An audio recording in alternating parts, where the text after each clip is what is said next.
Hold on. There you go. Yes, people, welcome back to Not In My Lifetime channel. Oh, audio wasn't working, of course, but it wasn't working. Whatever. It is what it is. Yeah. Guy, I don't know why it wasn't working. I really don't understand why it was. It's typical that wasn't working, wasn't it? Typical that wasn't working when one placement funny.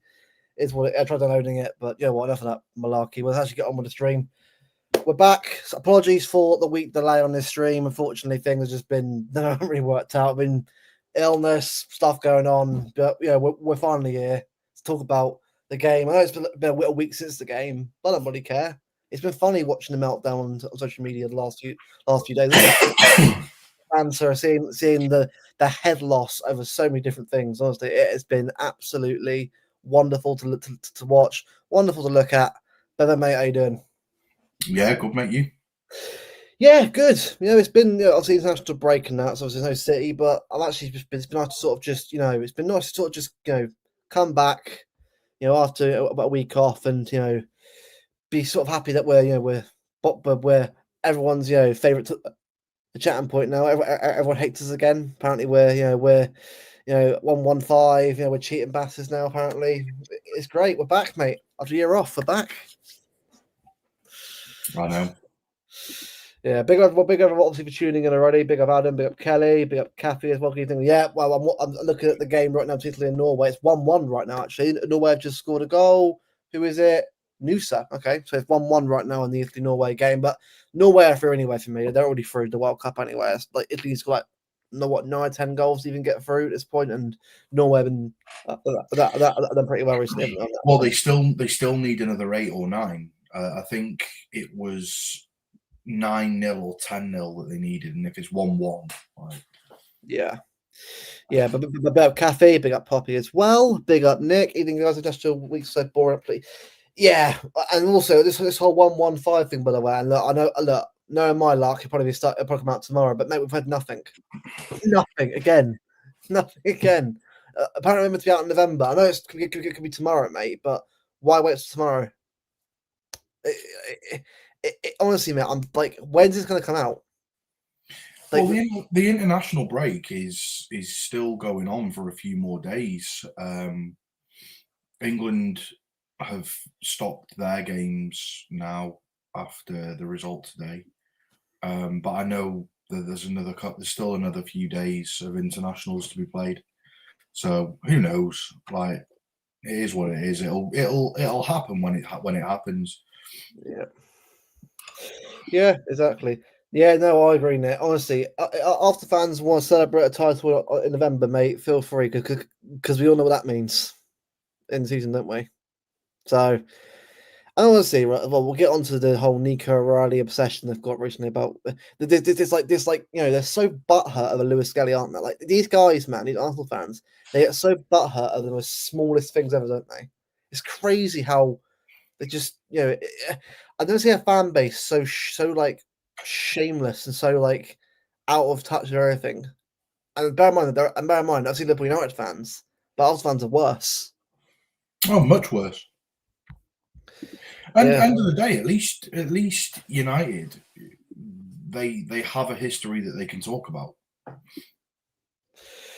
Yeah, exactly. Needed 9-0 win. Exactly, mate. Honestly, the last fight was when what they did 2004, was it? So 12 years. No, not even that. 22 years the next year without a league title. 22 years. And they go on about the history of that at some big club, mate. Well done, PFA Cups. Well done. Congratulations.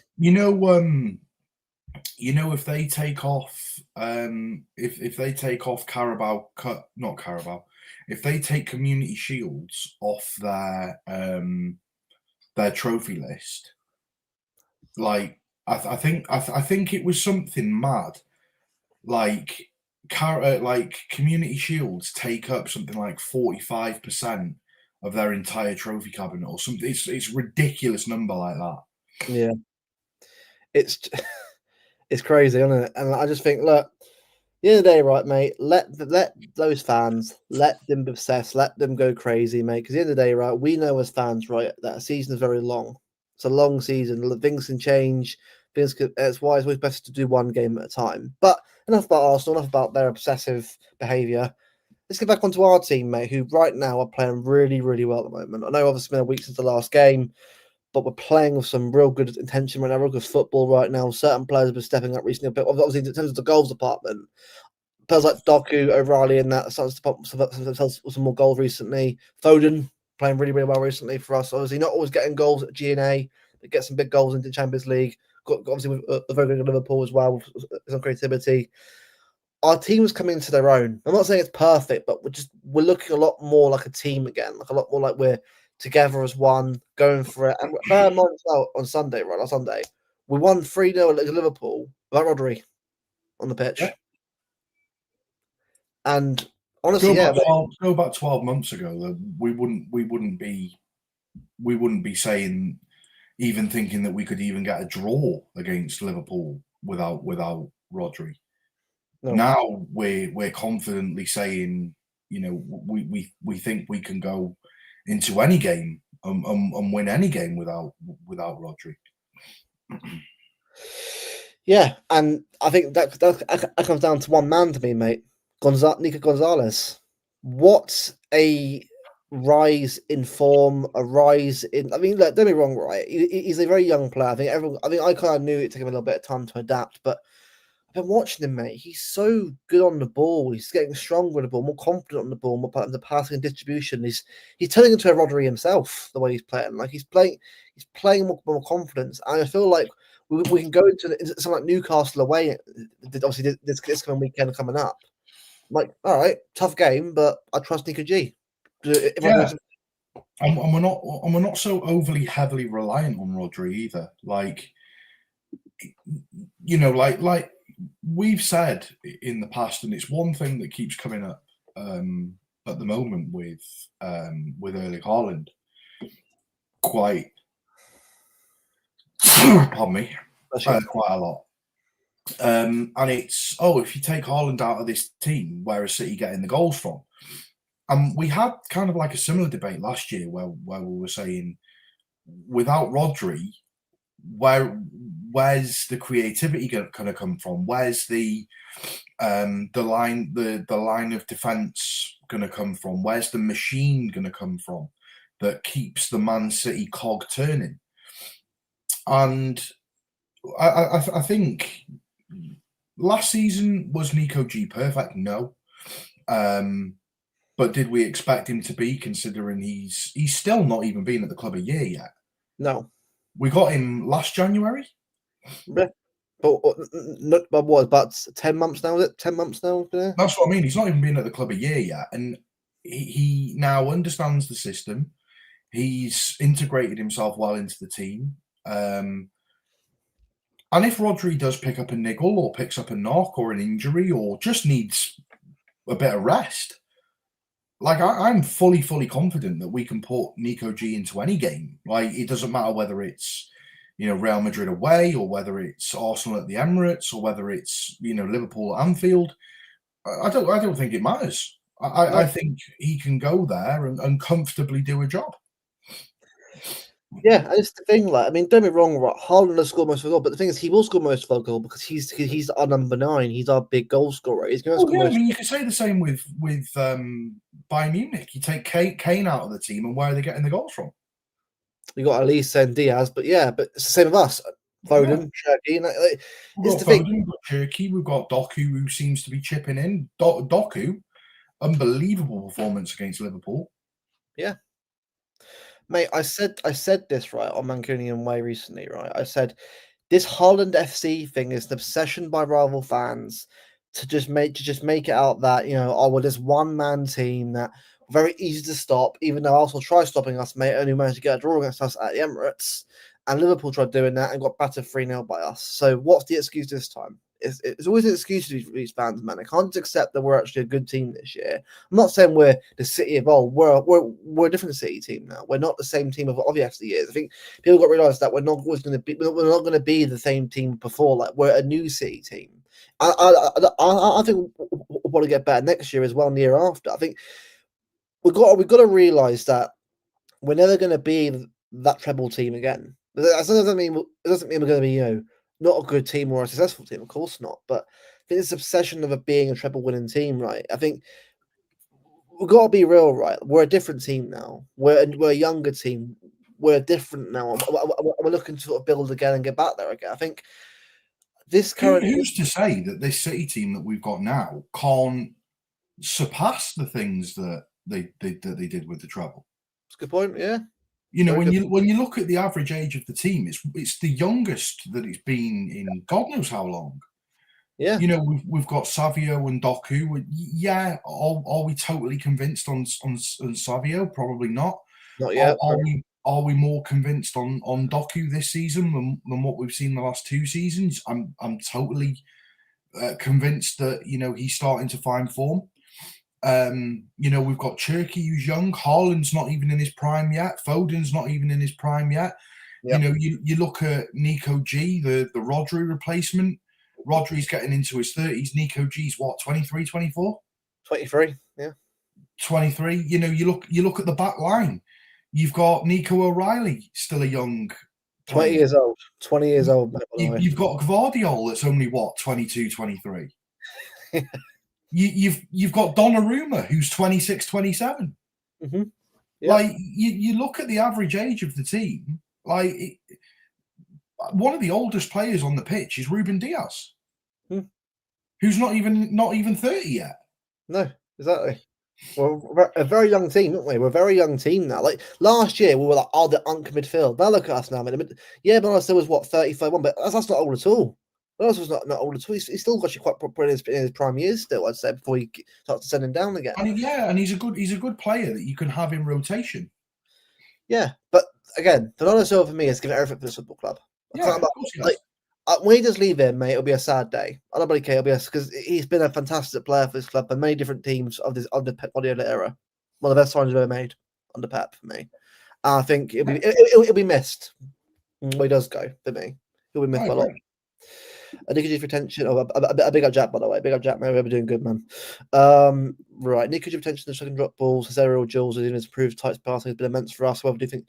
Oh yeah, no, Dash, I agree. Look, Nico G for me, I think he can work on. Of course he can, but when you look at what he's doing in a defensive midfielder role, because he wasn't originally a 6 to begin with, he's come on leaps and bounds already. I think that also comes down to Rodri as well, helping him out as well in training. You can see already that Rodri's obviously influencing him.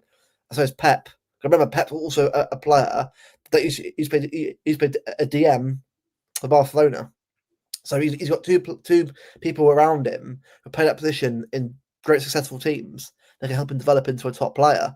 I think you got to remember that with Nico G. He'll get better and better as the years go on for us. He will. The thing that I've noticed over the last few weeks, in particular with Nico G, is it's not necessarily what he can do on the ball. With his being able to take the ball on the half turn, he can do that really well. He's got good passing distribution. Reads the game really well. The thing that's for me that I've noticed has been the biggest improvement in Nico G's game is his movement off the ball and his positioning off the ball.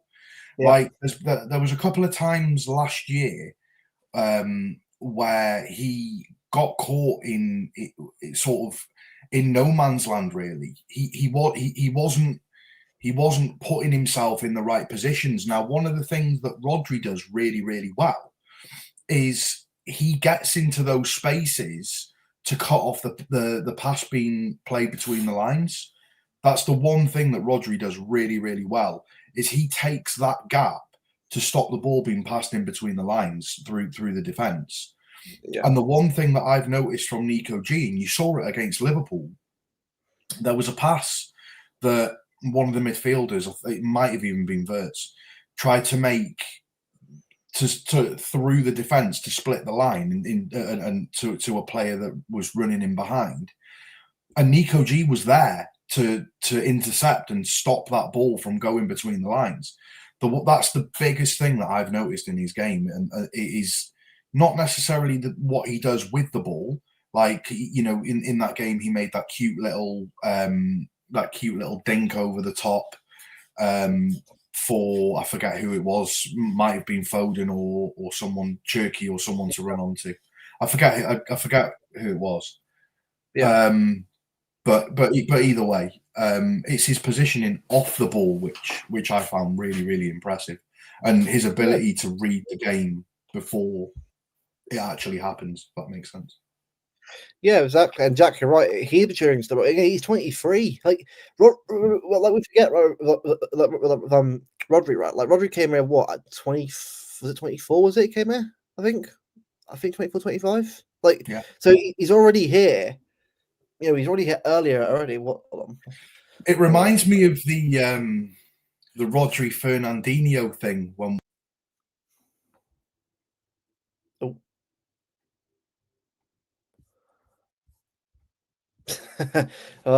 Yeah, and that's where it's happened from already. Because you just need to settle in and get used to a way. Exactly, and I'm sure Bevo will go back to me when he gets back on here again about the Janina thing anyway. But bloody internet, bloody computer at times, honestly, always cutting out and trying to have a bloody debate.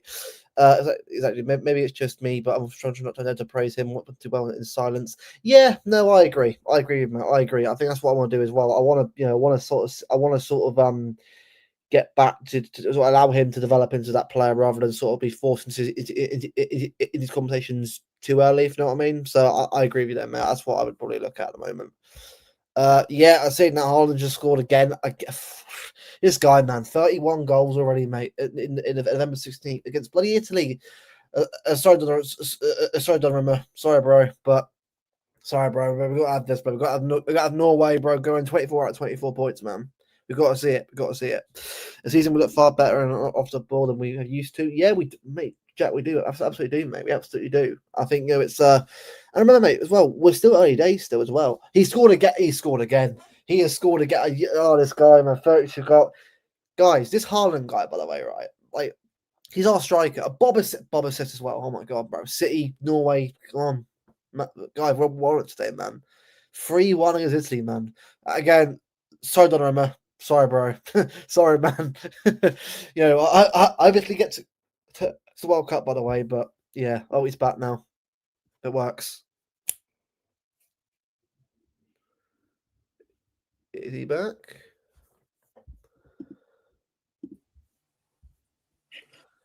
Yeah, he's back. There we go. There, he's back now. There we go. All good. Yeah. Don't know what's going on. Oh, by the way, Norway just made it 3-1. Haaland got 2 goals now. And Bob assists. Bob got the assist. Again, Donnarumma, I apologise, bro. Hopefully gets the World Cup and the playoffs, but I need Norway to get wins, all wins. But bro, Haaland, no, it's Haaland guy, man. It's two goals in a minute, mate. 2 goals in 1 minute against Italy. 32 goals. I don't want him knocking Donnarumma's confidence here. Yeah, shit. Yeah, this is the thing. It's great. Fuck. But then again, I think to be fair, Italy were always going to get perhaps anyway, weren't they? They got like a few goals. They're always going to go to playoffs anyway. So hopefully it's not a major one. But Nick, Joe, what? We'll go back to the point you were about is it Rodri and Fernandinho, because I think it is. You know, it definitely is some situation where you got the experienced guy and the new guy. You know what I mean? Well, look at when Rodri first signed for us. We were all calling him Plodri. Like, you know, we couldn't get a tune out of him, and then, you know, he worked with he worked with Fernandinho and improved on his game, and then, you know, ended up winning a Ballon d'Or.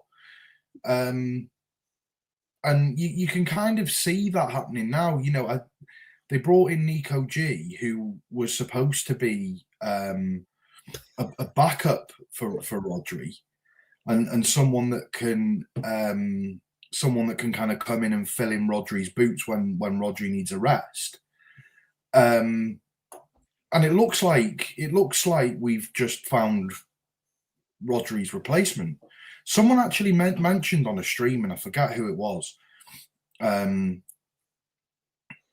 Someone said it's actually doing Nico G a bit of disservice calling him a mini Rodri. because he's actually turning into like Rodri 2.0. Like it's crazy. Jack, agreed. It's like I'd said the same with Aït-Nouri. Like Aït-Nouri's going to struggle to get his place at left back. Yeah, agreed. He's just Nico playing. O'Reilly, by the way, that game he played. I don't know about the one today. I didn't watch it. But the game he played against England the other day, fantastic. But again today, mate, I have a feeling that Tuchel will, if he plays well the season, O'Reilly, got that now, because again, it's got if Hall gets fit, obviously fit as well, and you got Lewis there, you got some good fullbacks there coming through. Young players. Did he play today, O'Reilly? He did. He started 2 games in a row, mate, for England, and played all. Did he play well today? I didn't watch the game today. He did very well today. He also got an assist as well. He did like a little flick assist, and it almost went in. It's like the guy is playing with a lot of confidence right now. And I think as well, Aït-Nouri as well, mate. Aït-Nouri is another player that's also a very good player, mate. Doing well for Algeria. Like we got competition at fullback right now, on both sides. Like, yeah. Like, crazy. Like, what fullbacks competition? When's that from for us? But this is what I mean. Like, I'm not watching the game. I watched the game back after the stream, but like. This Haaland guy, man, like 32 goals, mate, for club and country, and we're only in November.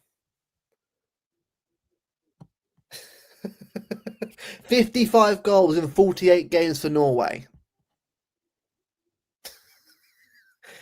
He's going to end his time, mate, just destroying the records of Ronaldo and Messi, by the way. That's a given for me. It's a given. He could genuinely, challenge Messi for 91 goals in a calendar year, if he stays fit. I mean, that's probably one of those records that is likely to be unbreakable. But I reckon he'd have a good crack. He would, like 90 goals, 1 goal off. Yeah. But mate, honestly, we've got this guy for another 10 years. By the way, 10 years of more of Haaland. Well, not now. It's like 9 now, isn't it? No, it was on a year extension. It's all good. It's all good. But mate, honestly, what a player, man. Yeah, what a player. I know it's in internationals, right? But we got even against Liverpool, mate. He wasn't great. Wasn't his best against Liverpool, but he got obviously a decent goal, obviously from a good header and that. I know obviously it was a bit of a deflected header, but when you watch the way he jumps over Konate as well for that goal, the guy has destroyed Van Dijk and Konate. He destroys Saliba and Gabriel, who, bear in mind, they're also, these guys always handle Haaland. Not anymore, mate. No. And I want Rudiger to be fit for Real Madrid. It's time to beat Rudiger as well. It's time that Haaland beats Rudiger in a 1v1 battle. And we can probably say it's done. Because I genuinely think, the Haaland we've got now, mate, could generally be with the best Haaland that I've ever had out of the 3 or 4 years he's been here. Mm. He's playing at a level, man, I don't think I've ever seen him play at. He's playing so much better, all-round gameplay. He's so much better. His all-round gameplay is definitely improved. Yeah, exactly. And also another player that I want to discuss as well, but I mean, Jeremy Doku. Because I think, for me, we've been critical of Doku, and rightly so. Everyone's been critical of Doku, obviously, for performances in the last couple of years, but he's what 23 years old now, is he? He's 23, so he's still relatively young. Still relatively young. So I can really feel like he's coming into his own, mentally and physically, and also just all round. He's become a lot more into his game now. You're watching him week in, week out. Even when he doesn't get G&A, he's performing really well and doing what he needs to do. I just feel like we've got one winger at least that's got the ability and I think the standard now, hopefully going forward to the season as well, where we can rely on him to sort of provide and help out. I know obviously Bob and Savio are a bit of a different story entirely, but we'll get to that later on. But I want to ask you about Doku, mate. Doku with Liverpool, I think was definitely a moment for him where I feel wow, he's come a long way. So the last sort of yeah. Doku for me, that there are games where you just have to accept that sometimes a player is just unplayable. You look back over the years, you could probably, I'm certainly not putting it on par with this, but if you look at performances over the years, like you look at Ronaldinho when he played at the Bernabeu and got a standing ovation, like it's that kind of level of performance where you look at it and you say, do you know what, the guy was just unplayable today. Like I hold your hands up and just say 10 out of 10. Like yeah. This comment, by the way. The thing is, he says City would be mid-table without Haaland. Where would Arsenal be without set-piece goals? Like what, 17th? Yeah, probably, yeah. relegation battle. Do you know what I mean? Oh, by the way, Gabriel's injured, by the way. So that's one player from corners that they're fucked with now. Well, good luck, guys. It is, isn't it? Good luck, guys. Good luck. Good luck. Get set-piece goals. They'll fold like a deck chair come January, February. Anyway, they always do. Yeah, exactly. But no, honestly, AK, I agree. I think he's a different animal this season. All round, Haaland is a different animal all round. It's just playing. He's playing a lot more, not just for himself, but also for the team. It isn't just tappers anymore. He's scoring better goals as well. Heading is a lot better now. He's a lot more in the air now. He's scoring more goals. Oh, by the way, just another stat for you. Haaland has now scored as many goals as Mbappe in the national team, and he's played, if I'm right in saying, it's like 48 games less in it or something. 50 odd games less, yeah. Yeah. Oh, but it's only Norway. Yeah. And then you've got people on X that are comparing like Flopperez to him. Do you know what I mean? Isak. Oh, I suck. You mean? Sorry, I forgot. Yeah. Bro, borrow my Sweden, bro, getting cut by Switzerland 4-1. He doesn't even get on the pitch. Or he does. Did you see the when Doku scored against Liverpool? Did you see Pep Linders celebrating? It's quite funny. I was like, go on. He did the usual Pep Linders face as well, though. Honestly, mate. Honestly, right. We're back, right, when everyone's rattled by us. We've got Arsenal fans getting rattled by us for no reason. We've got Liverpool fans getting rattled by, that Van Dijk goal was ruled out unfairly. Who gives a shit, mate? You still lost 3-0. Yeah. You're still shit. Honestly, I've never seen the thing is, Robertson knew. As soon as Robertson ducked and they all went off when they all went off celebrating, Robertson didn't go off celebrating. He just casually started walking. He knew there and then. Yeah, he did. Probably Chapman again. It was a bad last year as well, weren't they? Well, fair enough. It's your minute, mate. Fair enough. I respect the honesty, mate. Fair enough. I respect the honesty. But as always, league elite striker, mate. People forget, right? They won the league with a false 9 2 years in a row. Like, yeah, would be ideal to not have Haaland, but we'd still be all right because we're a full-time system. I want us to be more involved in the goals. Yeah, we just play a different way. It's simple as that, isn't it? Yeah. I remember that, Jack. Yeah, honestly, every time heading, bro, he was shit heading, but he's heading now, mate. He's brilliant at it now. He's just.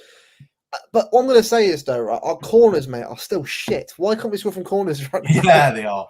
We're better at defending them, though. I'll tell you that. Like James, we need to start scoring them more. We can defend them. We got Vardy, Diaz, Rodri, Gonzalez. We can't score. Good guys, leave a comment right now. Have we even scored a goal from a corner this season, or what was the last time we scored a goal from a corner? I can't believe how long it's been. Like we've got them tall players and we can't bloody do anything with that. It's crazy. Yeah. He has, Nick. Pep Linders and Milligan. I think Pep Linders, to me, right? I mean, people were going on about, he's ruined the City and that, but Pep Linders has offered something different to what we had originally. We're more of a pressing team, and we're not focused so much now on controlling him, are we? We're let's say, all right, if you want the ball, that's fine, but on the counter attack, we'll cook you. Yeah. But Haaland, bro, on the counter attack is one of the deadliest strikers in the world. I'll probably say along with Mbappe. The other thing that I've noticed from Haaland this year is his defensive clearances have also been top. Like he's won so many headers from corners to defend. Like we need to be using that. Like I'm sorry, the guy's like near on fucking 7 foot. Like we need to be using that to the best that we can. Yeah. Like we need height if we're going to be, defending set pieces and stuff. Yeah. This is what I mean, Millwall. It does. If he scores one, it's like, oh, was it? He wasn't that good today. I was like, what? Yeah.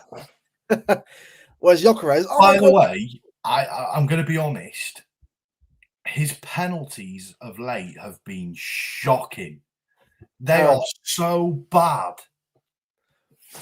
what is it with his club, mate? At set pieces, It's penalties. Penalties. We're awful at penalties. We're cursed, aren't we? We're a cursed football club.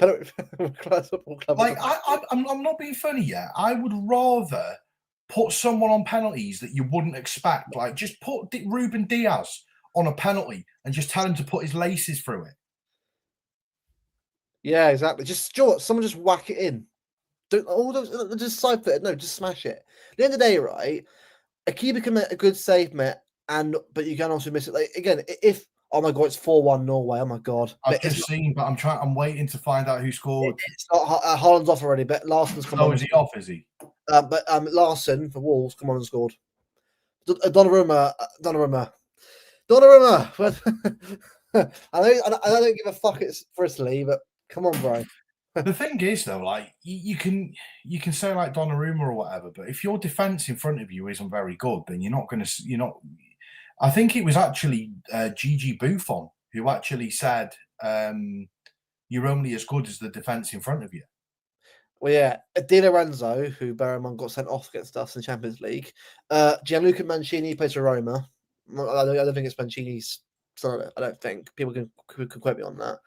And Bastoni. To be fair, I like Bastoni, but he's playing at left centre, right centre back, like free at the back. Isn't he left-footed? Yeah, the thing, don't get me wrong, I like Bastoni in centre back. I like him. He's actually a good defender. He's a very good defender. I don't know why you're just playing on the wrong side. Yeah, but again, it's the that's like playing Guardiola right centre back, like full time Norway at the World Cup. Well, Norway. Do you know what? Fair dues to Norway for not just going there and sitting and hopefully trying to get a draw out of it. They've gone there to win, and they won 4-1. Yeah, bro. Have Italy qualified?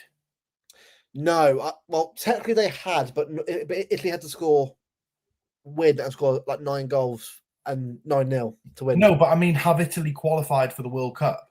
Playoffs. I was going to say, because they're really bad. Wow, this is the thing, mate. Those playoffs were, is it March? I think March playoffs usually, isn't it, for a World Cup, isn't it? Or a Euro? So, yeah. So we should see who they get in the playoffs anyway, for sure. Obviously, you've got Albania in there, you've got Ireland and Scotland in there. Well, Scotland so far, obviously, Scotland got to play against Denmark. I mean, Scotland is shite, aren't they? Let's be real. I mean, if they beat Denmark, I'm like, what the? if they go through, I'm like, all right, well, other guys get to a World Cup, they ain't winning anything, that's for sure. Like, with the players that they've got, they should be comfortably beating Greece. They should be beating Greece, yeah. They should be beating Greece comfortably. I mean, Portugal I saw Ireland won 3-2 today. Against Hungary last minute. Oh, did you see Szoboszlai? Yeah. Szoboszlai was doing like some clown celebration and then ended up getting beat.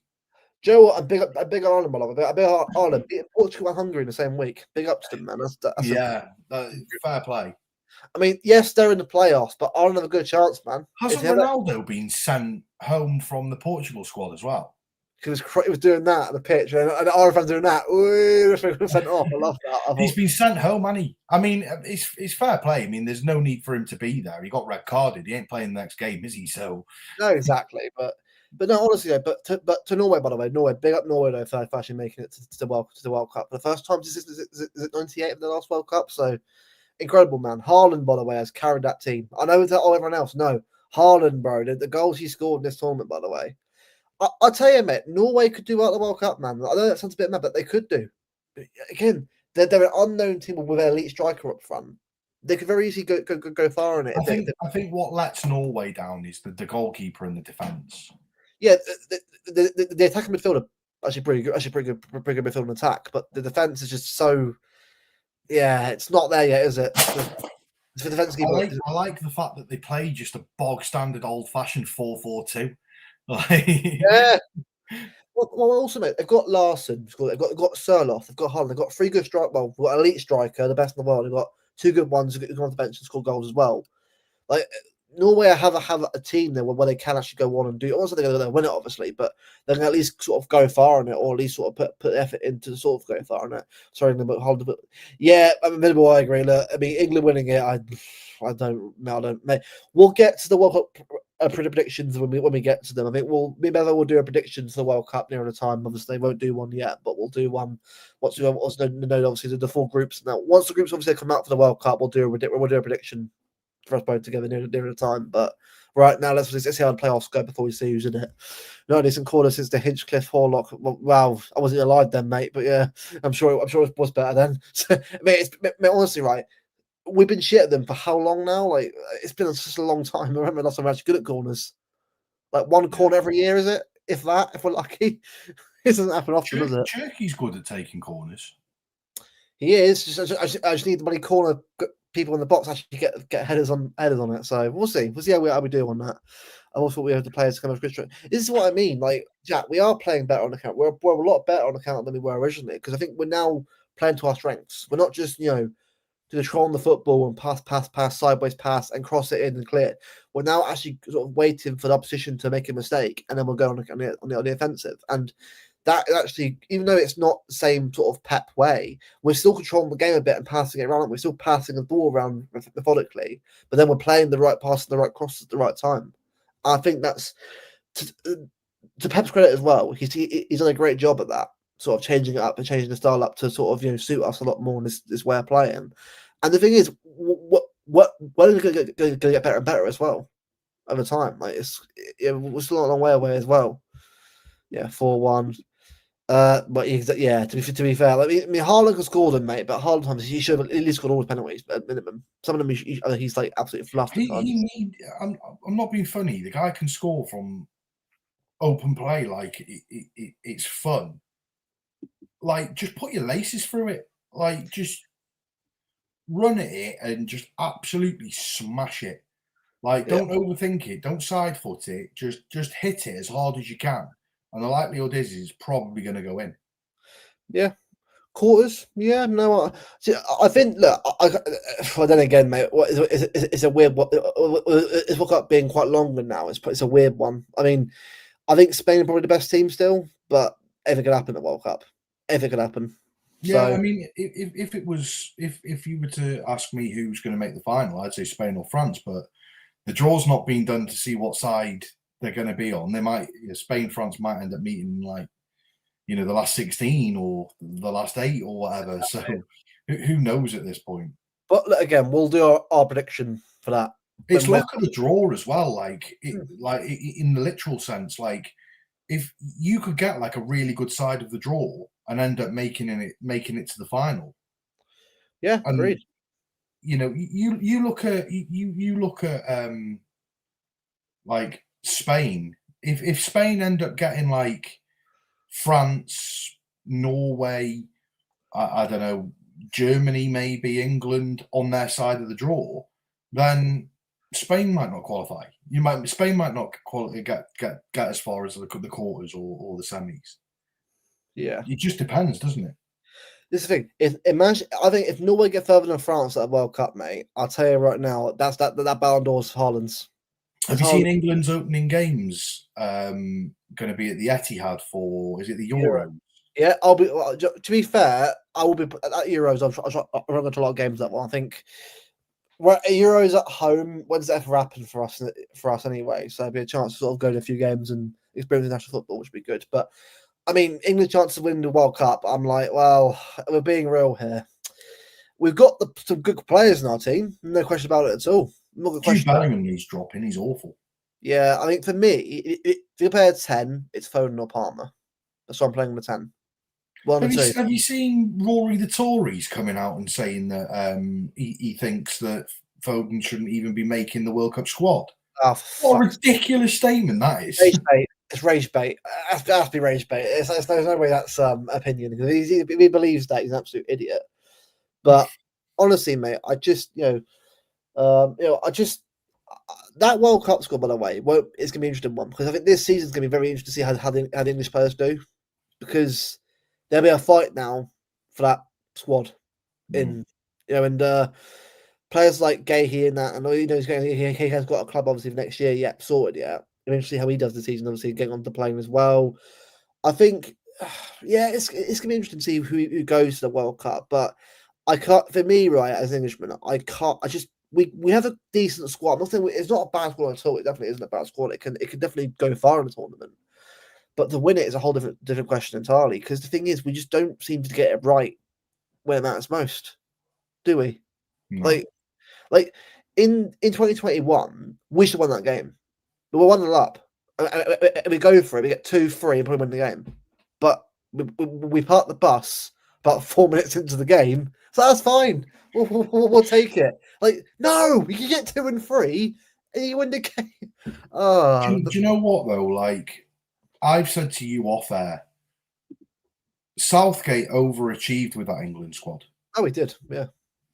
And looking back on it, like that's a ridiculous thing to say. But when you think he's made 2 Euros finals and a semi-final of a World Cup, like you've got to give the man credit. Like he's massively overachieved with that England squad.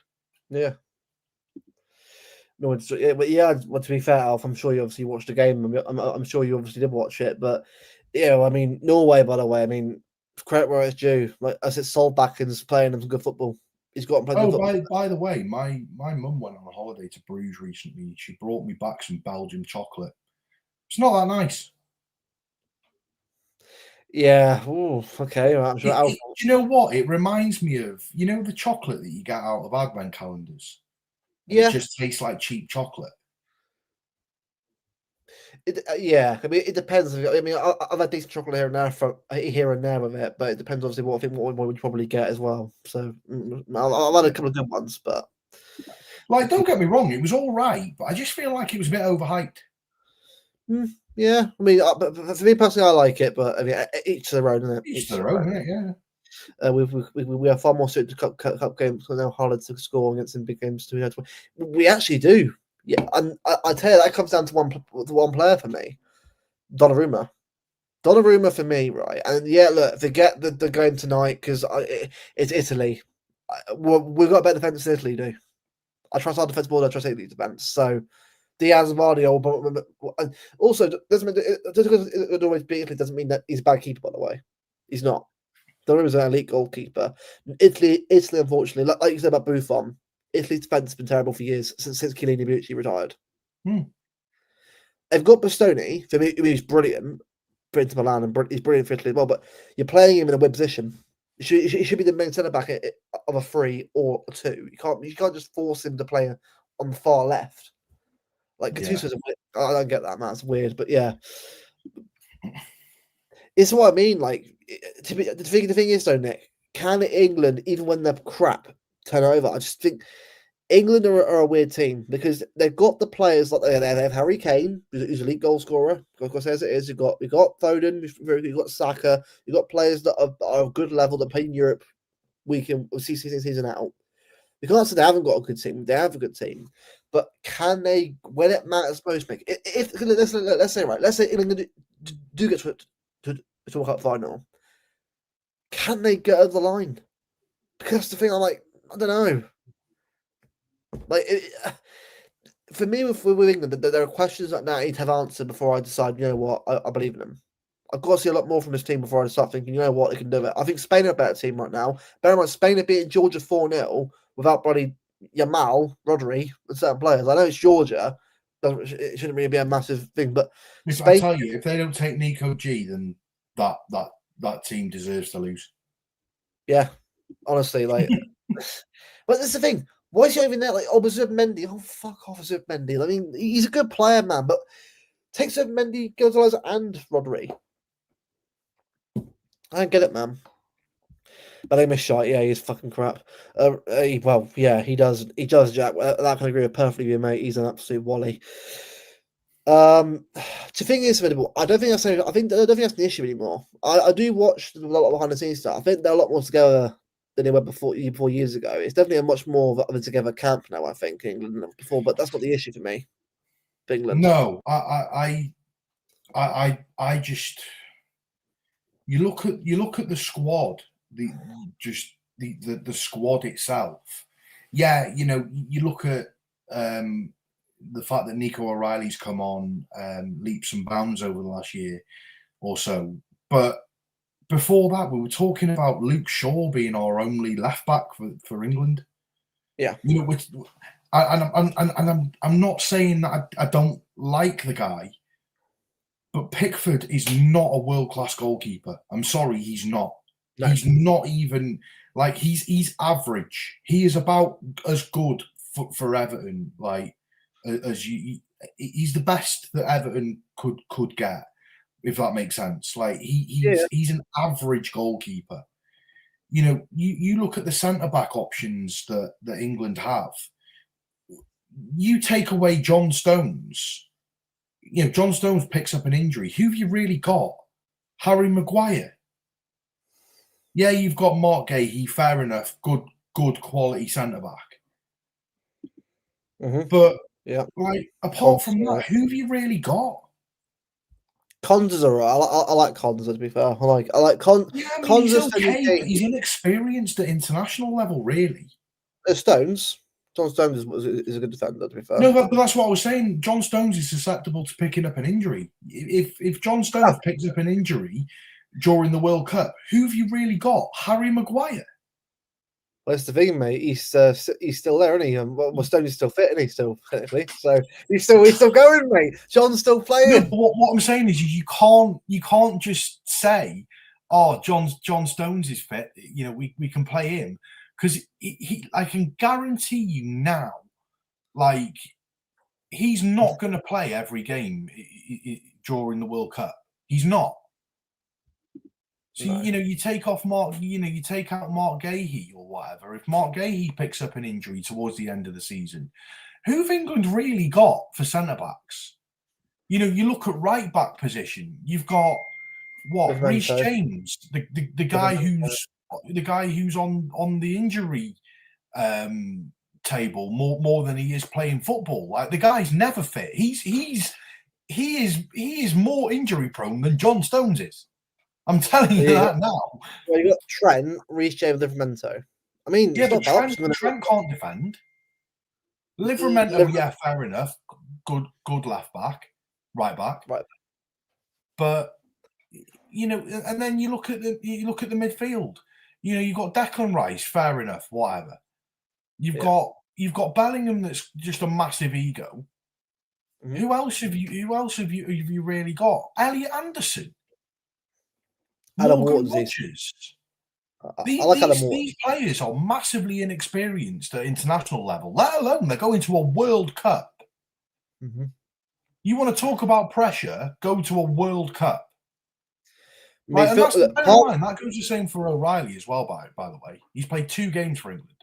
Yeah. No, O'Reilly's still new to it, but he'll get, if a few years' time, he'll be at a level where he can do that, I think, when he's older. But, look, don't get me wrong, like Bellingham, Foden, Palmer, Saka, and all that. Yeah, sure, because they played at high level. Well, Saka not so much. I think Bellingham, yeah, he's won Champions League. Palmer's obviously won UCL with us, obviously, and league titles with us, and so Foden. So I can at least say, you know what, you've won stuff. I can at least Kane as well recently. I trust you go a bit more than I would have other players. But this is the thing, we've got some decent players, mate, but it's still a very young team still. Didn't Kane still go missing at the last tournament, though? What, the Euros? He went massively missing. Our best player at Euros, what, Saka, I'd say? Technically, it was Bellingham, wasn't it? Bellingham was the one that seemed to bail us out quite a lot and score goals. But at the end of the day, like, I mean, I don't think England haven't got it. Like, they just haven't. I'd love for England to win the World Cup, but if you look at the other teams that you've got, in the world, like I'm looking at the likes of France, I'm looking at Spain, I'm looking at even some of these African teams. Some of these African teams are really good. Well, this is the thing, mate. Cameroon and Nigeria are out the World Cup qualifiers, mate. Oh, are they? Yeah, the DR Congo have just qualified for the World Cup of Nigeria just now on penalties. Wow. So, mate, Nigeria and Cameroon, who are bear in mind, big teams in Africa at World Cup. Like Brian and Bummo isn't in the World Cup, mate. Cameroon are at a World Cup. That is very mad. Considering Cameroon are actually quite a big team as well in Africa. It's very surprising for them. And Nigeria. Yeah, two big teams. Don't Nigeria have what's his face? The guy with the mask. Oshimen. Is it Teller from Leverkusen? It's not bad. They've got some good, decent young. But the thing is in Nigeria, right? They've got one big player up front, but it's the thing. Like Nigeria are very comparable to Norway, but Norway actually have a better system structure that helps them in competitions compared to Nigeria are. Like, I do watch the AFCON obviously when it's on, so I do actually watch the other teams. But mate, Cape Verde are a team as well. Like it's their first World Cup event ever, and qualified for it the next year. Yeah. So African teams, mate, especially in that heat, will do a lot better than a lot of teams in Europe will do. For me, I mean, that's probably Spain and Portugal, but like we're used to heat. But in America, it's a different level of heat and humidity in the summer compared to what we have. It's a whole different experience. So it's gonna be a lot. It's gonna be a very interesting World Cup next year when it does happen. But yeah, it's gonna be very, very weird. To be honest, right, Rico Lewis, right? I want to ask you about Rico Lewis. Just a quick question. I don't think he really makes it here, if I'm being real. I don't know where he really fits in his team long term. I think the problem with Rico Lewis is he's quite good in a number of positions, but not great in any. And I know that's harsh to say. What's the saying? Is it like of all trades, then no, but not master of none? Jack of all trades, master of none. That's it. That's what he is. He's not a bad player. I like him in the squad, but I don't think he's a player that I would say I'd start him week in, week out. He's a player. Yeah. For me, he's a player that you can bring on in the 65th, 70th minute. You can chuck him in the 6, you can chuck him in the 8, you can chuck him in the 10, you can chuck him at right back, and he'll do a job in all 4. But I'm not confident in starting him in any of those positions. No, I agree. That's it. Yeah, that's what I was going to say, Jack. He is midfield, right back, left back, but he can play there. Like if I got injury to certain players, sure I can put him there and he do a decent job. But he's just not a player. He's like Delph, isn't he? He's like Fabian Delph. Like it's not a bad player, just not really going to do much more than. Do not be dissing Premier League winner Fabian Delph, mate. Champion. I love Fabian Delph, man. No, I love him. I love Delph. I'm just saying he's not Centurion, or was that the year? He was Centurion. He played left back. Yeah, he was. Mate, Delph. You know what, mate? Delph under he wasn't like incredible, was he at left back? Like, he definitely in UCL we struggled with him at left back, but he was good in the league for us. He did the job. He did what we needed. Yeah. O'Reilly for me, right? It's just a player that can play that role. But he's quick. He's good at defending. Watch him defensively. He's really good at doing it. He's doing a good job there. But also he scores goals. Oh, he spanked Salah the other day. Absolutely, and Saka and Salah cooked. Yeah. He's brilliant, mate. Honestly, he was a good servant for us, Jack. He was. Delph was. He was 7 out of 10 most games. So that's the thing. Yeah. I say Rico, mate. It's what Rico is. Similar sort of player, but Rico is. If he was taller, he'd be great. If he was a taller player, with a bit more strength behind him. But yeah, sure, right back. I'm happy with that. But it's just that's the thing of Rico. It's the height. The height thing that lets him down. It's a shame. I think he's not a bad player. He do well at that other team. He's really good in pockets. Like he's a centre player that he's really good at picking up the ball in tight spaces and doing something with it. That's mad that them 3 players were on Centurion's team. Do you not think that it's mad that we did a straight swap with Juventus for Danilo for Cancelo? Do you know what? I'm gutted that Cancelo had the attitude problem. I just think imagine if Cancelo hadn't had an attitude issue, he'd be brilliant for us right now. But but I get why Pep let him go. I get it. I'm not against it. He had to do what he had to do. He spat his dummy out. You got to just move it on. But with Rico Lewis as well. I know, yeah, it's crazy, isn't it? Like at the end of the day, though, at the end of like Rico was playing well at the time now, and deserves to be starting games for him. That's the thing, like it's football, isn't it? Like Yeah. By the way, AK, I'm not saying he wasn't. Danilo was decent for us. I'm just thinking if you look at in terms of age, in terms of ability, you're looking at the fact that we got a direct swap with Juventus for Cancelo. Like that is a big improvement, really. Especially not necessarily defensively, but going forward, it's a massive improvement. Yeah, it's massive. It is massive. And I just like just like it was a bit for me with Marmoush. He's barely played this season. I can't even comment on Marmoush because like I barely seen him play very much. Like, yeah, but you can't bench Doku, can you? Mate, honestly, right? It would surprise me if someone big wants to leave in the summer. This is the issue we've got with our team, right? I can see Mamouche potentially leaving. Yeah, honestly, right? I think he's a great player, but Marmoush like Alvarez. He's too good. He's too good to be on the bench. The issue is we brought him in because he's good, but our team's changed again. It's a different team. We need a winger, not another striker. Look, I think for me, I wouldn't mind giving like another striker like Mubama a chance, sure, but I just think Marmoush for me is too good for a backup striker. He's too good. You're like a young kid behind Haaland. You can come in and do his job here and there. So that's what we need. But the thing is, we've got a very, very good squad now. Like you look at it, we had this same argument before where we were saying, oh, but we can't drop Nico G to put Rodri back in.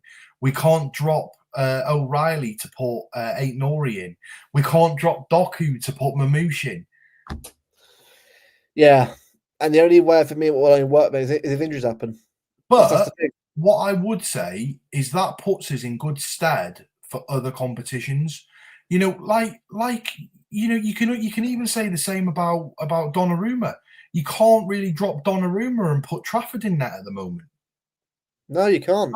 But then you look at other cup competitions like the Carabao and the FA Cup. You've got Mamouche there. You've got Aït-Nouri there. You've got Rodri there. You've got James Trafford there. You've got some decent players who you can play in those positions, and you can make another strong 11. Yeah, and it's this thing like that. I mean, Mamouche was a better actually. Mamouche for me definitely has. Well, Alvarez, to be fair, is also a good player as well. I don't know. It's a hard one because Alvarez. If we don't have Haaland, Alvarez has been great for us. Long time, so with the Marmouche, but I just think that again, when you buy certain players, it just won't really work out, unfortunately. And I've seen it, by the way, about Newcastle looking at Trafford. I don't get it. Like, unless Pope leaves, sure, but you aren't getting Trafford in with a third choice of Ramsdale, and you aren't doing that in Newcastle right now. I don't think that's going to work at all. So that's what I mean, and it's the thing, like. Yeah, exactly. But this thing, brother did do a lot of that. Look at Willy Caballero. Willy Caballero was our cup keeper, and he was brilliant at pens. Ortega was all right. Ortega was decent, apart from the Carabao Cup quarterfinal. But this is what I mean. Like we've always had keepers that have been decent, but apart from Stefan, we'll ignore Zach Steffen because that was no. Do you know what? Like I actually don't think he was a bad number 2. No, but I think he had moments where he looked really shaky. But he also, at the start of his City career, he actually did all right. Like he had a few decent moments that you can look back on and go, yeah. Do you know what? Willy Caballero is a bit of an unsung hero, really, because he's one of them that's like you want him. Like if I had to pick any goalkeeper, past or present, that I would want in net and our penalty shootout, Willy Caballero will be my number 1. Always. Like the guy just forever saved pens. Yeah, well, the thing is with keepers for me, right, at the moment, especially with England keepers, I just don't know. Like, I just think at the moment we're a little bit I mean, Henderson, Trafford, and Pickford aren't bad keepers. They're all good keepers at their own right. But I mean, that's the issue for me with England. Like, I mean, keeper-wise, we're okay. If the keepers were all right. It's just our defense is weird, and I just don't trust the fullbacks. Well, right back, especially the left back, I'm fine with whoever we play left back. Really, they're fine the way they are. But yeah, it's definitely a England. You could have a debate on for hours about where things are going and where things are wrong. But we won't get into that today. We'll be here forever. But I want to have a little bit of a segment talking about one player that has been, that's been cool, all these names and that being the next Kevin De Bruyne, Florian Wirtz. Florian Wirtz. 0011 now in the Premier League. Oh, but 2-6 against Frankfurt. No one cares. No one cares, mate. Uncomfortable conversations. November 16th, mate. Bear in mind, they Luxembourg away, and they won 2-0 Germany, and he didn't get a single GNA against Luxembourg. 2 assists in 16, 17 games, all conditions, maybe 18. 130 million pounds. Isak, 1 goal against the championship team in the Carabao Cup. Better than Haaland, no. Better than Haaland. Fucking. Bro, if it was Jack Grealish, he'll be getting crucified for this. Oh, he did get crucified. And even Jack Grealish got more GNA in that in his first God knows how many games. You're like 6 GNA, that feels like what, 15, like something like games. It isn't that bad actually for us as well. He was actually decent to start with for us. Anyway, he was decent for us to start with. Florian Wirtz, I'm sorry.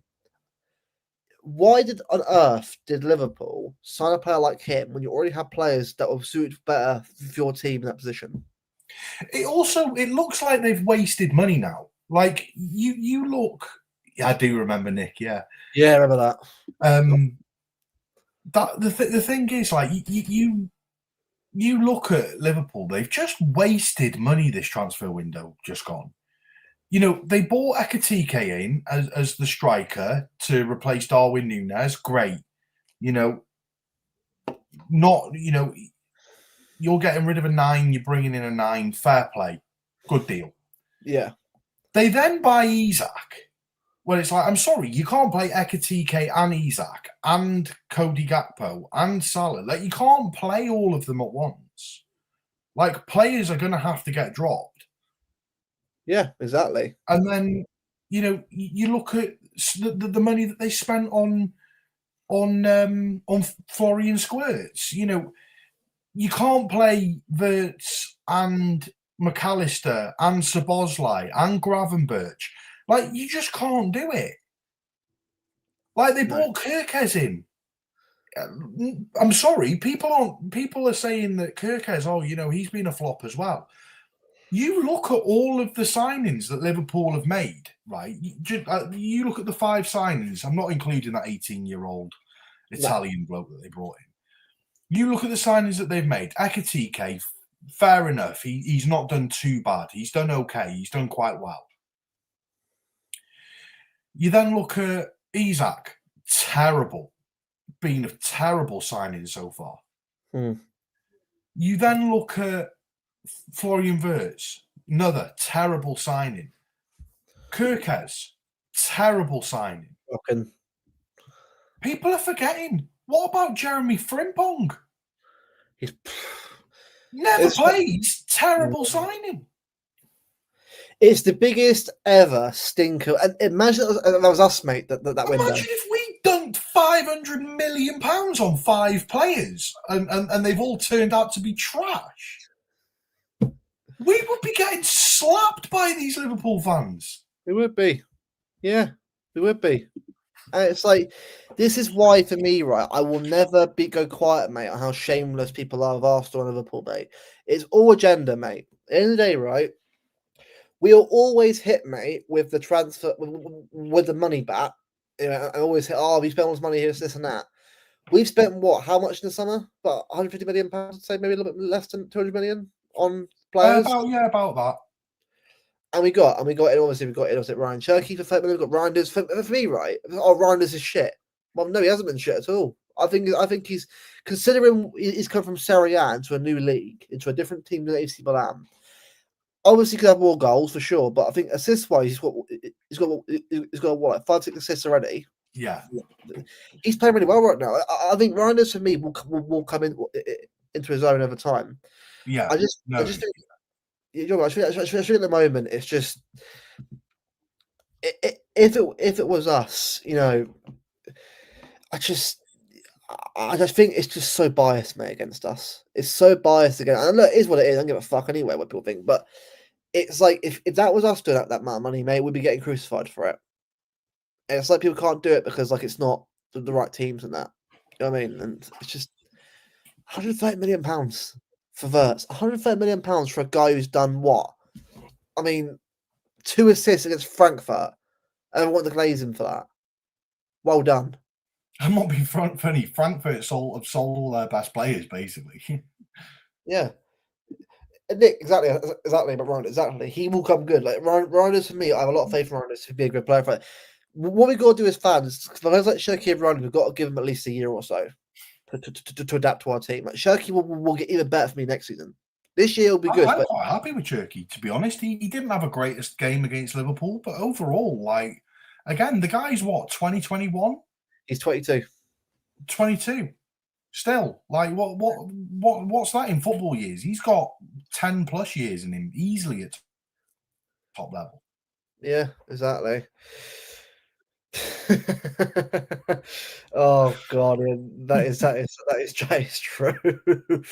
Oh god, that is true. Yeah, Jack, you'll be right there. I think it's like, oh my god, I got all this stuff. I want to get better. Like, no, mate, their squad was actually all right when they won the league. It's actually a decent squad. There's usually a couple of players here and there. They've been fine, but no, we'll spend less money on. We'll keep Van Dijk and Salah for longer, even though they're both fucking washed now. But I'm sorry, mate. Van Dijk, mate. I'm sorry. Yeah, he was good, mate, and I actually like that. Like, I do not rate him as a centre back, as a defender myself. Not for me. I know everyone's different, but that's just where that's where it is. But don't get me wrong, good, but would I really put him in conversations of one of the best centre backs in Premier League history? Absolutely not. No, I would. I rate that. He's not even in my top 5. I don't think he's better than Koeman was for Netherlands. In terms of best ever Dutch centre backs, I think Koeman and Rijkaard are better than fucking you're looking at Premier League centre backs, and you're saying, oh, he's in the top 1 or 2 best centre backs in Premier League history. He's not even in my top 5. I'm putting. I don't like the guy, but in terms of footballing abilities, I'm putting Rio Ferdinand there. I'm putting Rio Ferdinand. I'm putting John Terry. I'm putting Vidic. I'm putting potentially even Sol Campbell in the mix. Yep, Stam. I put Stam. No, not Premier League. I don't think. 92. Yeah, it would be. Yeah, I would be then. The company. There's so many that I'd be putting ahead of Van Dijk. So many. I'll say it now. I think Josko Vardio will end his career in the better centre back Premier League than Van Dijk will. And that's a big statement to say, but I think he will. I think Josko. Well, by the way, Josko signed a new deal. Apparently, he has signed a new deal with us, which is good. There you go, house captain Tony Adams. Completely agree. Agreed. Yeah. Stones a bit. Yeah. I mean, in terms of defending, probably not, but overall ball playing abilities, 120%. Yeah. Mate, Liverpool glaze, mate. It's like, Arsenal, Gabriel Saliba are great. I'm saying it right now, mate, they're not. Gabriel, right, and Saliba, I watched them enough. I watched Arsenal as a defender, I watched them enough. I don't think they're as good as I think they are. They're good together. Yeah. But it's a bit like, do you remember when you had the Stones Diaz partnership? Like, yes. Together they were like incredible. But then as soon as Stones picked up an injury and they put, I don't know, Akanji in there, it just looked like a completely different back four. Yeah. I think it's the fact that they have a very good partnership, the reason that makes them together. I suppose in a way, I mean, I'm not in any way comparing them. But if you think about it, it's kind of, for me, like, you know how you'd have Xavi and Iniesta, like they would always be together. Yeah. that's kind of like what it would be with those two at the back. Like together, they make a very good pairing. But if you were to put like that, what's he called, Mosquera? If you were to put that Mosquera in with either Saliba or Gabriel, like it just doesn't look as good. No, because you haven't got the pair of them together. And what they're saying was, Gabriel's out injured for however long he's out for, right? And but we've got Hincapie and Mosquera. Well, Hincapie, I like Hincapie. He beat Leverkusen, obviously, in that good team. But man, like Hincapie and Mosquera barely played games together. That's a real gamble, that is. And like, yeah, but how are the Leverkusen players doing for their respective teams since leaving? For Verts, Frimpong, well, Tell's not been great, has he? Matisse Tell was at Bayern, I think, mate. Bayern.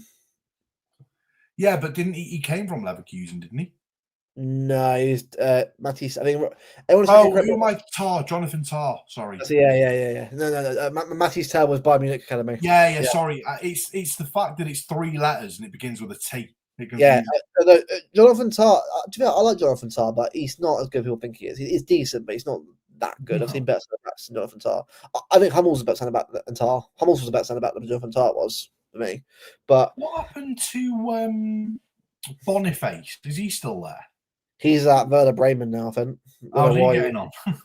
He's doing all right, I think. This is what I mean, though. Like, don't be wrong, right? Alonso did great things with that team. Credit where it's due to be. But look at him at Madrid, though, now. Like, Madrid right now, mate, are so average, aren't they? Like, Madrid are so average.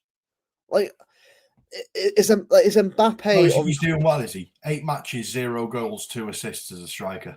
Okay, fair enough. He's doing shit then. That's what I mean. How was the Leverkusen lot doing for their respective clubs? Awful. Mate, well, from what I've heard, I think as the Echeverri, I think it's going to be recalled and going to have a team. Good. Good. Get him out. Because Pep, I think Pep does trust himself. They don't sell him. Like, send him Girona. Send him Girona for the second half of the season. Get him to back up the table because they're not doing very well at the moment. Well, Vitor Hayes is doing well now. He's actually doing pretty well now at the moment. He's doing. Yeah, I know, but Girona as a club aren't doing very well at the moment. Like far down. I think Vitor Hayes will actually play for us, but I just don't think he'll. I think he'll once certain players will leave, we'll give him a chance for us. Yeah, Vitor Hayes is supposed to be a massive part of the plans moving forward. I think Echeverri is interesting one. I think if he starts doing well at another club, I think Leverkusen's the wrong team for him. It was a wrong team in the first part. I thought why they're going to. I have no idea, but I think that's agent influence personally than anything else. But Echeverri for me reminds me of a bit of an Alvarez type of signing. We brought him in for dirt cheap, and we're going to sell him for dough. It's a shame because I want to see him play, but I just don't think it's going to happen. I think Naipan might get an opportunity. But I think Naipan might be similar. You know, I think we do this quite a lot where we buy like a load of really really young players for the club, but we use them as a way of making like a shed load of money. You know, I actually think that what's his face is going to be a part of that as well. The that young centre back. The one, Djouma Ba. Djouma Ba. I think he's going to be one of them as well. I think he's going to be bought him in for fairly cheap. We'll get him loaned out for a few years, and then we'll end up selling him for like double or triple what we did for him. It's a shame because I think something. Do you know what it is? I think last season we'll bring players to start. I think because how bad we were playing, but I think some players will make it here. When we do buy them, some players will get chances of probably will make it, but. I just think certain players think like Djouma Ba, will he make it here? Probably not. Vitor Hayes, I think Vitor Hayes will make it here. I think he'll make it. I've heard he will. I just think that we've got to be a bit more.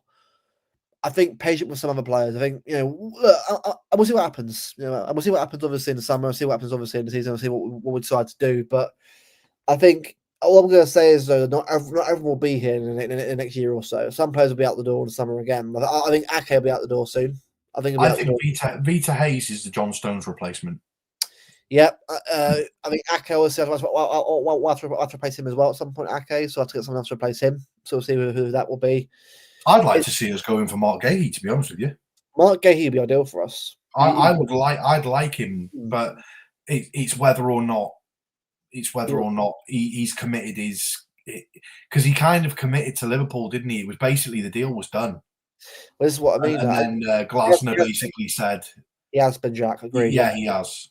Been a brilliant player for us. And then didn't Glasner say if Mark Gahey goes, I'm leaving or something like that? I'm fucking leaving. And then basically Crystal Palace pulled out of the deal, didn't they? So yeah, and they got about Negredo. Yeah, the Negredo story, man, wild, yeah, wild.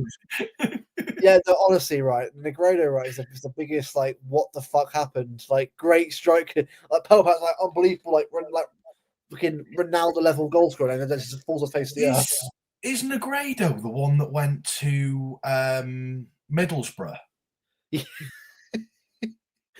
Yeah, it was. He scored against us. Well, he scored, I think. I think I've got a story to tell you off camera. I'm not going to tell it on camera. No, but there's a story to tell you off camera about that. Yeah, that's going to be a while. Well, half a season wonder. Yeah, it was half a season wonder. Like, was it him and Jovetic? Oh, they're going to be incredible, and they did fucking like a little bit, and that was it. Jovetic. Yeah. It's a shame because I like Jovetic as well. He had a lot of talent about him, but just the injuries, man. The injuries killed his time here. It's a shame because I thought he had a lot of potential. But he's never got going after the injuries. But Joe, what? Before we end the stream, we'll do a quick look at the fixtures. Obviously, that coming up for us. It's going to be quite interesting to see where we're going to be because I tell you, right, this coming up, mate, in the rest of this month, it's going to be very, very big. I think because it's obviously we now got no breakdowns on March. There's constant games now, week in, week out for the next few months. Well, the months. So, right, make sure we can see the screen. Okay, yep, cool. Right. Obviously, in the chat, obviously, leave a like, obviously, if you're new, subscribe if you're new as well. Obviously, we're trying on the road to 1.3k at the moment. We're about 15 subs away, so help us get there if you're new here, guys. We'd appreciate it massively. Now, Newcastle away on Saturday. It won't be easy, but I think for me, Newcastle, we should be beating them, for me, right now. I think it's going to be a tough watch. Yeah. Because I think it's going to be one of those kind of grinded out results, maybe like a 2-1 or a 1-0. I don't know what's going to be tougher to either watch or listen to. If it's going to be Nick's playlist, because I think I've so far I've heard it's about 5.5 hours. So the playlist for the coach trip. So yeah. I don't know what's going to be tougher, whether it's going to be that or the game. No, I'm only joking with you, Nick. Yeah, I think it's going to be a tough result, but I think we're more than capable of doing it. I'm pretty sure. Yeah, Kathy's just mentioned it there. Actually, Dan Burns out with a red card, so yeah.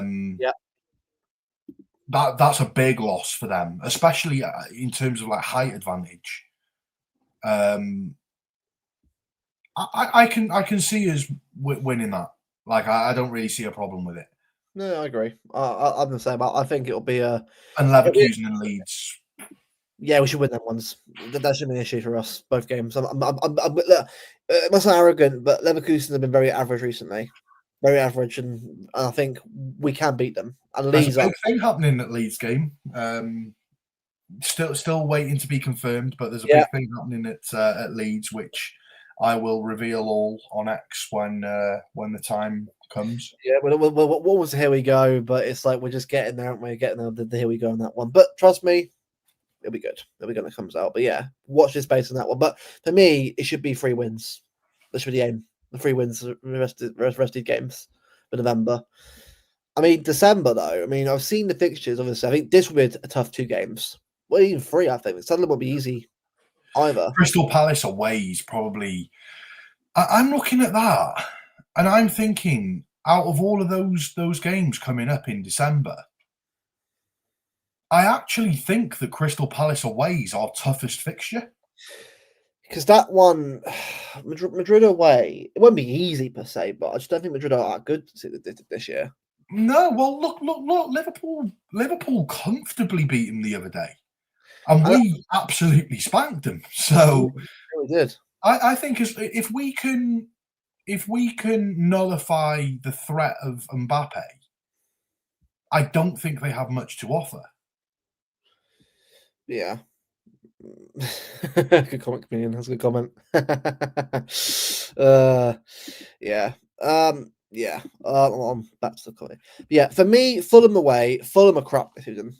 They're utter crap this season. I think we can beat them. For me, we can beat them away from home. Sunderland won't be easy, but I think we can get a result there. Madrid away, as you said, Matt. I think Madrid. It depends how we turn up really against Madrid, but I'm always going with the right intentions. We can win there. And then obviously Palace away, difficult one because I think Palace was a hard one for us usually. Whether we get a narrow win there or it's like a draw. Palace are doing big things over the big dogs as well this year. Like they're picking up results against everyone. They pick up the grind. They grinded out a draw against Chelsea. They've beaten Liverpool 3 times this season. Then it's not an easy place to go to at all. Yeah, and Brentford at home. I mean, look, I know Brentford. I wouldn't say are a bad team, but I think we could definitely beat Brentford at home. For me, that should be an issue for us. But it depends obviously on who obviously we start that game. I mean, do we start the kids again, or do we obviously play a more stronger team? What do you do? I think when you get to the quarters, I think you have to start. You have to start fielding a stronger squad, especially when you look at teams like Brentford, who, realistically, you look at Brentford. Are they competing to qualify for Europe this year? Probably not. They're probably out of the conversation for it. They're going to take these cup competitions, the FA Cup, the Carabao. They're going to take them really, really seriously. So yeah. I think when you're playing the teams like Brentford and teams like that, you have to take them seriously. Yeah, I mean West Ham. Again, it's not necessarily a hard December, but there are games that could be a bonus if we're not careful. So it's a case of one game at a time. Get your wins where you can get them, but just for me, it's just get through this month if we can, all wins if possible. Because out of that, I can see us picking up 1, 2, 3, 4, 5 wins and maybe 1 draw and a loss. Where's loss coming from, do you reckon? I think if we're going to lose, you're probably looking at the Palace game, because when you look at it, you've got Real Madrid away, and then 4 days later you're playing at Palace away, and then 3 days later you're playing in the quarterfinals against Brentford. Yeah. You've literally got 4 days between Real Madrid and Crystal Palace, and then 3 days between that and a quarter-final against Brentford for the Carabao. So, yeah, no, it's I think it's going to be. Look, if we can get through these games without a loss, that'd be great. I mean, that's why I look at it. If we can get a result at Palace, that'd be great. But she was last season as well. Yeah, I mean that's the dream, isn't it? But I think that likely you're probably going to see like Real Madrid City's probably going to be like maybe a win or a draw, and then Palace you could probably say it could go 1 or 3 ways. The Palace game, it could be a win, draw, or loss. It really does depend. Yeah. I mean, look. Well, what we'll do, right? We'll touch on these months later on. But I think for now, it's better to look at the rest of this year. I think for me at the moment, right? I know obviously we do play again these months as well, but I always feel like it's best to sort of just focus on the. We're playing New Year's Day. We are this one. Oh, Sunderland away. Oh, G, he's done it. See, look at that! Look at those for fixtures. On the first, you've got Sunderland away. Then 3 days later, you're playing Chelsea. Then Brighton. And then 3 days after that, you're playing Brighton. And then we've got I imagine there's a FA Cup game. in I there. tell you what, though, that's 3 games in what? 3 games in 6 days? Well, also mate, there's another game as well, isn't there? Probably, and maybe another game as well after that. Well, Yeah, remember, I'm literally just going from the 1st to the 7th. yeah, That's 3 games in 6 days, and you've got Sunderland away, who's not an easy. That's not an easy fixture, and then you've got Chelsea, and then you've got Brighton. That's tough. I think these games coming up, mate, especially in January and February, it's going to be a real making of us to see where we are. I think if we can get through this, I think also the one, mate, Derby Day. Well, I imagine that probably changes as well. Probably changes probably off. Obviously, being a game of that magnitude, probably it'll probably be a more of a Sunday evening. I've never known a Manchester derby to be at 3 o'clock on a Saturday, like during. That's going to change. Well, it's definitely going to change because they're not going to put the Manchester derby on a blackout time, are they? No, definitely not. No, definitely not. Bodo Glimt. What's the thing? Norway away in the cold, mate, in the dark as well. Won't be easy, that one, especially the different conditions. But I mean, they're not a great team, mate. But you know what I mean? It's a midweek game after a derby as well. I mean, for me, it has to be that game has to be for me on a Saturday. It can't be on a Sunday. No, I think it has to be on the Saturday, but I think the time will change. I reckon what 5:30 probably. No, they're not. They won't put it on late. The reason they won't put it on late is because it gives the fans too much drinking time. Midday probably. They'll either put it on the Sunday, at 2 o'clock. Yeah. Or they'll put it on the Saturday at 12:30. Yeah. So the Wolves going to test right. And look at that, mate. In the month, the top away at the end of the month. It's a tough month coming up. Tough month. I mean, I'm not too fussed about both. When you look at Bodo Glimt and then Wolves, that's probably the easiest 2 games that we could have. Gala at home to Sane and Gundogan, isn't it? Sane and Gundogan. Yeah. And then a couple of days later, you've got Spurs away. Jeez. Which again will probably change again. Probably. That will change because they're not going to put Spurs and City on a 3 p.m. blackout on a Saturday. No way. Yeah. Yeah.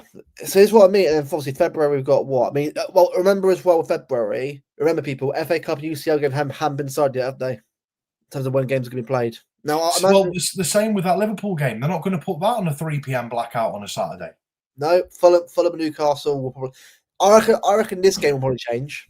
There's Newcastle at home. Well, they're not going to put that on a 3 p.m. on a blackout on a Saturday. Like, no, away, these are big games. Leeds away might be an interesting one because again it's Leeds away, isn't it? The Newcastle one is more likely to be a 3 p.m. Saturday game, but the Liverpool game, the United game, they're definitely not going to be 3 p.m. kickoffs on a even the Spurs game. They're not going to be 3 p.m. blackout Saturday kickoffs. No way. And then after that, but obviously, just remember, I think it's a certain games obviously haven't been announced yet. Obviously, cup games as well and UCL games. So obviously, it obviously would change, obviously depending on who we get in certain rounds. But for the moment, these obviously on our next game here, which obviously was the most important thing. So these 3 here obviously are our next priority. But I think at the moment, I mean, if you look at who Arsenal got right now, obviously next up, they've got mate. Look at that run. Oh. Tottenham, Bayern, and Chelsea. Wow. Hey, can Bayern do something for me on my birthday? Harry Kane goal. We will be there. Oh mate, it'd be nice to see Arsenal get stomped on my birthday. That'll be a result. That'll be a great result. Yeah. The thing is though, right? I mean, Tottenham at home, even though like that could be an Arsenal win 2-1 kind of game, narrow 2-1 for me. That one, like if Trossard is fit, who's saying Arsenal are getting 2 goals? Well, mate, I tell you right now, if a certain man Trossard's playing, he'll score. Trossard has bailed them out, mate. How many times this season already? 3 or 4 times already in certain games. Like the guy does it all the time for them. So if he I want to see Mickey van der Ven run right the way through the midfield. score a Freema. You see his goal The Spurs against who was it? Who they playing against? Who they playing against? Yeah, he picked the ball up in his own box and then ran the entire length of the pitch with it, and then What a goal, slotted it in the net. What a goal, isn't it? Unbelievable goal. That's up for goal of the season already. Imagine Van der Ven, Vardy Diaz. I mean, well, that's the thing. Where'd you play Ryan? Then? That's the thing of that team. Do you have a five back? The thing is, though, he's got pure recovery pace. Oh, mate, Vardy and Van der Ven, mate. Wow. You get through that. Oh, mate. Yeah, no, Jack, I agree, but it's always good to have a look at other teams are playing. I think, look, for me at the moment, obviously, focus on your own results. But I feel like it's also important to sort of see where other teams are playing. I mean, Liverpool, for me, Liverpool, mate, I know they're 8 points behind, but I really can't see Liverpool win league this year. But to lose 5 games already, not for me. Not for me. But Liverpool are out of it. And I know, like, the league's not won in November, but I'm sorry, the way that they're playing, look at Liverpool's fixtures. Who they got coming up? Well, they're 8th. Look at that. 8th. They've got Forest, PSV, West Ham. Right, they should win all 3 of them games. They should. They should win all 3 of them. Forest are, well, they're weird on the dice. They're weird, aren't they? They're not bad. They're not great either, are they? It's Van Dijk ball. Van Dijk ball. Just pure defensive. Now, if you don't mind me looking at it, where are PSV in the UCL table right now? Let's have a look. They're 18th. Okay, not that bad. But they're home. But they're home. Well, they're at home as well right now, aren't they? They're at home. Liverpool, so they should win that one. Liverpool should win that one. West Ham away though at 2:05. Okay, all right. Weird time to start. I mean, West Ham though, I don't know. It's an interesting run. I mean, could do something. Doubt it, but West Ham are poor this year. Really poor. Sunderland at home, mate. Won't beat Liverpool. Sunderland at home. Leeds away. Ellen Road. Depending on how all these turn up. Inter away. Brighton at home. Top. Look at that run though. They're 3 games there. They'll batter Wolves. They'll batter Wolves easily. Wolves are crap. Yeah, Arsenal that mate. Got that game there at 8 Thursday at 8 o'clock. Oh, that is a bit. That is a bit. Yeah, this is what I mean, right? There's so many games, right, and so many like instances. But I think for us at the moment, right, it's the best in terms of the title race, mate. For me, as you've started, yeah, I know we're technically in one if you count the points and that. But I just don't think we're even in a title race yet anyway. It's November, isn't it? Who cares? You're right, but to lose that many games so early on in the season, it doesn't set you in good stride. And you look at the games that Liverpool have won this season, they've been like last-minute winners like that. I said to you back when that was happening, didn't I? I'm pretty sure I said it on stream. Like, you can't be just scoring last-minute winners and think that is sustainable football. Like, you will drop off and you will start losing games. And that's kind of just proven itself. And it's the same with Arsenal. You know, I'll say it now. You can't just keep relying on set-piece goals. Like, at some point during this season, you will be found out. People will start defending properly against you for set pieces. And you're going to start falling off. You know, you look at City this year. We haven't scored one set-piece goal, I don't think. No. I'm pretty sure we haven't scored a single set-piece goal this season. Well, was it one penalty we had or we missed it? That's what I mean. So we haven't scored a single set-piece goal. We're just relying on playing good football. And I know people say, oh, but if you take Haaland out of the team, we don't get goals. Absolute bollocks.